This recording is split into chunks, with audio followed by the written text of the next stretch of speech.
Ayo, like, subscribe. Let's go. Prime, top-notch Wu-Tang. I mean, I have everything that you could possibly ask for as far as brains, beauty, ambition. I would build my man up to be everything he wants to be in this world. I'm the best investment he would ever make in his life. And my shit's exclusive. I've invested in my body. I have a $150,000 body. Oh, hell no. So no matter what I grab, it's going to be a handful of silicone. Is that what you're telling me? No one barely touches me. Yes, you can see me on Instagram because I'm paid to do that. But nobody touches me unless a man, yes, does take care of me. I like bosses. I like millionaires. I like someone who's going to mentor me, teach me, and invest in me, and get me to my highest level as well. And just to be clear, what's a $150,000 body? 4 BBLs, 2 breast technically 5 BBLs, but we're going to go with 4. 2 breast augmentations, obviously Botox, lip injections, and then I had the fat buckle removed out of my cheeks on my face. Wow. And how young are you? 28. 28. And what age do you want to get married? I don't necessarily have a time restraint on myself. I feel like God's gonna, make me cross paths with my future husband when that time is right. So you comfortable? I probably have about another 10 million in real estate that I need to develop before that. Bruh, what she really saying is she want to run that body count up. So that I can reach the caliber of man that I want to be my future husband. Got it. And how convinced are you that a man is attracted to a girl with ambition, brains, $10 million in real estate, or just being nice and sweet? What do you think a man is most interested in, especially the man that you're looking for who's worth millions of dollars? Does he want an ambitious boss babe or a nice, compliant, beautiful girl that doesn't give him headaches? What do you think most men like that would prefer? I'm not looking for what most men or most women are looking like. Well, you should be, because you want that kind of guy, so you should be. What do you mean? I'm looking for like that 1 in a million, where you're looking at like Grant and Elaine Cardone. You're looking at power couples, Jay-Z, Beyonce. Those people are building an empire together, and they're equally contributing. So, hold up, man. I know she did not compare herself to Beyonce. First of all, Beyonce actually has talent. Second of all, she ain't got all them BBLs and all that stuff, as far as I know. I respect on that, but let's play in reality right now. You're not going to marry Jay-Z or Grant Cardone for the sake of this conversation. You're going to marry some successful guy. I'm going to have my own. Exactly. So that guy, how much is he worth? Make up a number. 100 million. Okay, so that guy that's worth $100 million, yes. Go with me here now, Kay. Yes. Does he want a boss babe who's trying to sell real estate, or a nice, lovely, compliant girl who's willing to get on his schedule? What do you think that guy wants? Think about it. Well, I only date men that are at that high caliber. No. I'm asking what you think. I don't care what you think. I want to know. I think they want me. What he thinks. They're constantly pursuing me. What do you mean? Why aren't you married to one yet, though? Because I don't want to be married to one yet. I thought you just I've been building my own business. But I've been proposed to twice and turned it down. It wasn't the right one. You turned down a guy worth $100 million twice? 50 million, but yes. Why in the world would you turn him down? Because I still had things to do. So you think that you're just going to go find another guy worth $50 million is ready to wipe you up? No, like I said, 100 million. I like to double down. So the 50 million guy was just too poor for you? No, he just wasn't the right one. You do realize there might be people in the comments calling you absolutely delusional right now. That's Do you fine. realize that? I don't care what they have to say. Straight cap. Ain't no dude worth 50 million proposed to your ass.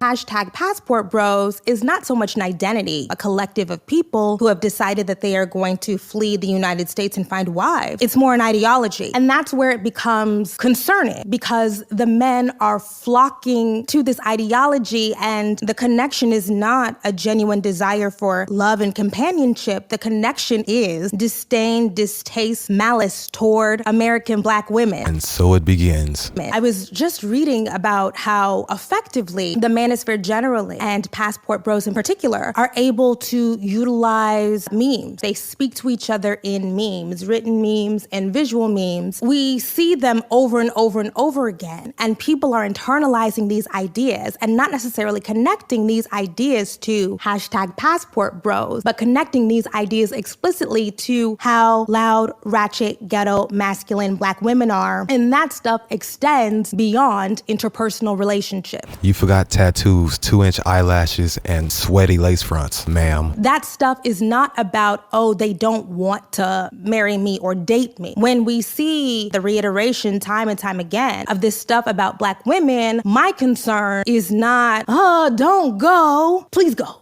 Leave us out of it. My concern is more thrown onto the backs of Black women who are already contending with so much shit. I agree. You are contending with natural, cooperative, inviting, pleasant women. We don't care. We don't care about the passport boys. We don't care. If you was one TikTok away. You know what absolutely tickles me about these passport bros is they have absolutely no clue what they're doing. Not a single clue as to what they're doing. And it's very clear they never watched a single episode of 90 Day Fiancé because y'all can't afford a foreign wife. Y'all worried about American women being gold diggers. Y'all worried about us coming for your pocket. Let you pop up in these countries looking like an American. Ma'am, why is your voice so damn deep? And why are you so massive? Her and the family is coming for the bag. Not to mention, you probably can't even afford the fees to even file for the K1 visa. The amount of money you're going to have to spend on trips to go to and from said country, because you have to be able to prove you're in a relationship for 2 to 3 years before you even can consider getting a visa. Then you better be able to afford her when she gets here, because she won't be able to work for 2 to 3 years before she even gets a green card and a working permit. And you better hope she don't leave your ass when she get here, because you are still financially responsible for her, even if you're no longer together. It's also quite hysterical that a lot of these countries y'all want to go to are on high alert for the federal government for doing what y'all want to do. It's called trafficking. That's what that is. Going to another country with the intent of finding a bride and bringing her here. Trafficking. So if I go to another country and marry a chick and bring her back here, that's trafficking?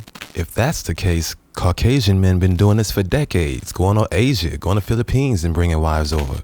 That's trafficking? Am I missing something? Y'all tell me in the comments. That's what that is. Most of these countries that y'all want to go to, I promise you the federal government has a list of them that's on high alert. I promise you. They know why you're going over there. They're going to watch you. She ain't coming, sir. She's not coming. But in all positive news, I'm glad that y'all got y'all passports. Hope you get a couple of rail stamps in there. Love that y'all are traveling, but please understand, you cannot afford these wives over there. I'm sorry, you cannot. And if you want to do Fed time, I'm not happy about having to spend my tax dollars on you because you want to get a wife that you can't afford. But hey, I always support people that have passports and want to travel. Love it for y'all, really.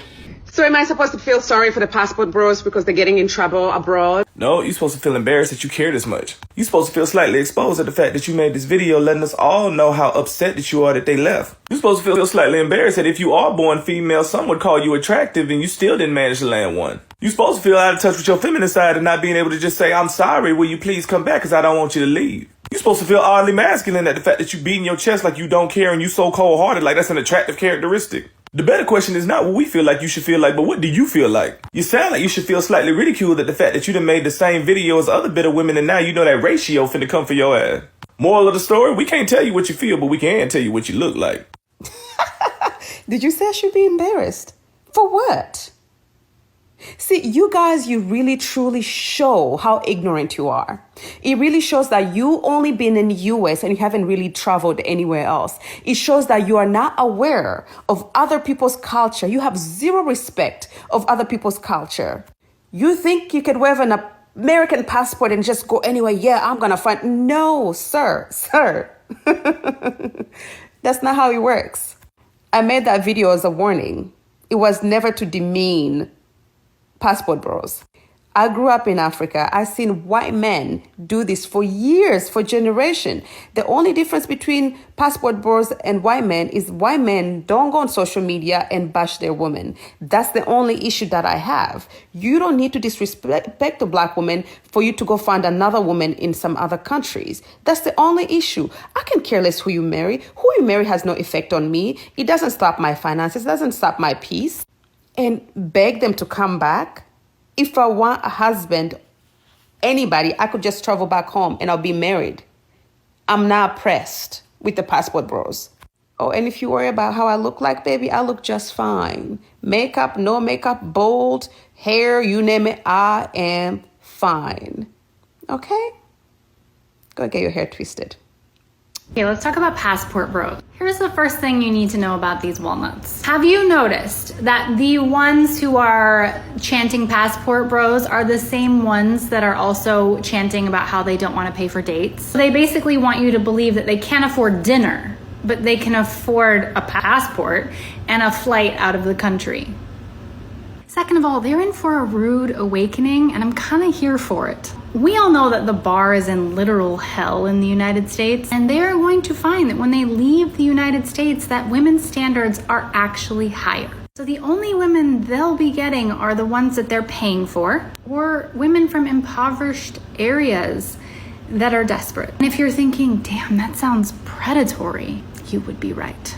And lastly, have you heard about the Tinder unalivings? I'm in various digital nomad groups because I travel all around, and it's been a hot topic, and particularly the Colombia digital nomad group. I'm not going to post an article. I'm not going to name names because I would like to respect the person that lost their life. But this sort of a thing is becoming more common, where basically women match with men on Tinder and then they drug them and they rob them. The numbers of men that this is happening to does not even come close to the numbers of women that this happens to. If you Google Tinder unalivings, you're going to get numerous articles of women who have been unalived after a Tinder date, and like one of this particular man. Nevertheless, foreign women don't want the passport bros either, but they do want their money, probably more than American women want their money, since American women are some of the only women who are actually sometimes offering to pay for the date or half the date. So yeah,